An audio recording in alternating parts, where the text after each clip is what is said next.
তো আমরা যাচ্ছি ওই জবা খেতে, দেখতে পাচ্ছ এই যে আম গাছটা রয়েছে, আম গাছের সঙ্গে লাগানো এই যে জবা ক্ষেতটা, এখান থেকে জবা ফুলের কলি আনতে যাচ্ছি।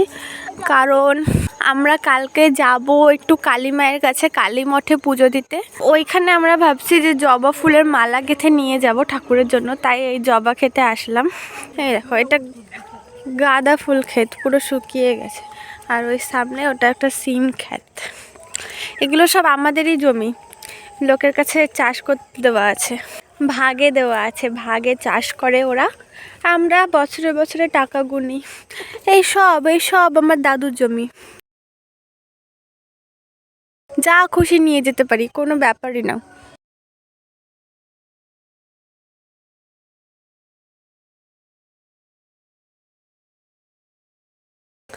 তো আমরা এখন চলে আইছি জবা ফুল খেতে।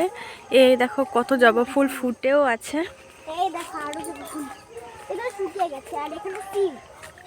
আর এখানে সিম ফুল, সিম ক্ষেত। একটু অ্যাস্থেটিক করে ভিডিও করা যাক, কি বলো? ওয়াও, হেভি লাগছে সিম ফুলের সাথে এইভাবে করে, দারুণ। এই দেখো, এই যে কলিগুলো হয়ে আছে না, আমরা এই কলিগুলোই নিয়ে যাব। কারণ আমরা এখন ফুল নেব না, কলিটাই আমাদের কালকে কাজে লাগবে, কালকে ফুটে যাবে এই কলিগুলো, তো এইগুলোই আমরা নেব। আচ্ছা, ফুলের কলি তুলে আমি কিন্তু বাড়ি নিয়ে গিয়ে সুন্দর করে তারপর দিন রেডি হয়ে সকালবেলা ফুলের মালা গেঁথে আমরা বেরিয়ে পড়েছিলাম মন্দিরে যাওয়ার উদ্দেশ্যে। এইখানে এসে দেখো ঠাকুরমশাই পুজো দেওয়া শুরু করে দিয়েছে। আর এই যে আমাদের ছোট্ট মিষ্টি কালীমা, আর এই মঠের নাম আদি কালী মঠ। পুরোহিত মশাই কিন্তু খুব সুন্দর করে মায়ের গলায় ফুলের মালাটা দিয়ে দিল। আর দেখো পুরোহিত মশাইও বলছে যে মালাটা কতটা সুন্দর হয়েছে।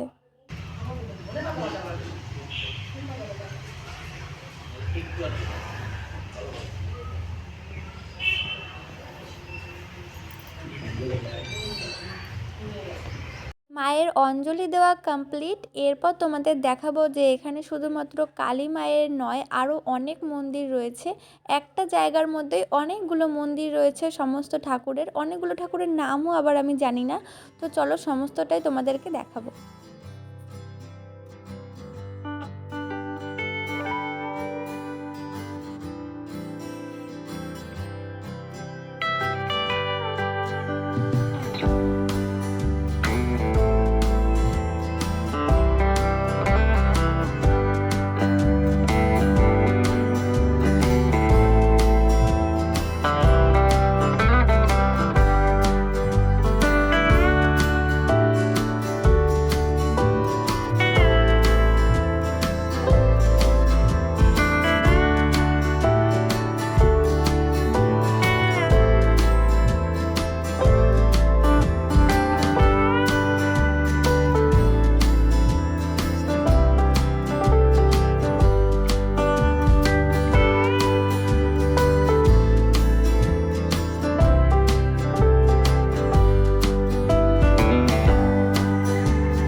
যে এইটুকুনি জল, যে এইটুকুনি সিঁড়িটা ডুবে আছে ওইটুকু। নিচে যাওয়া যায় না? নিচে দিয়ে প্লাস্টার করা?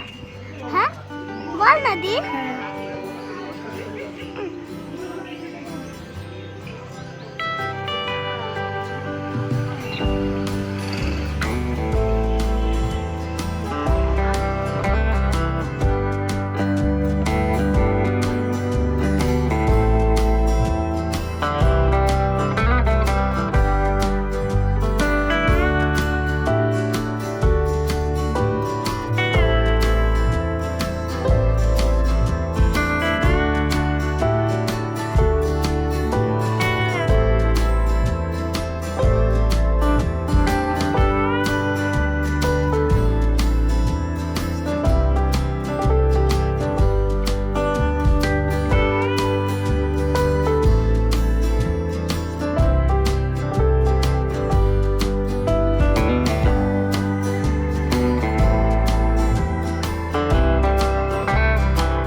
আচ্ছা এবার বলি, মায়ের ভোগের প্রসাদটা এত সুন্দর ছিল তোমাদের বলে বোঝাতে পারবো না। আর এখানে শনি মঙ্গলবার করে খিচুড়ি ভোগ লাগানো হয় আর বাকি দিন অন্য ভোগের প্রসাদ হয়। তো এই ছিল আজকের ভিডিও। জানি সেরকম একটা গুছিয়ে কিছুই করতে পারিনি। যদি ভালো লেগে থাকে তাহলে একটা লাইক করে দিও।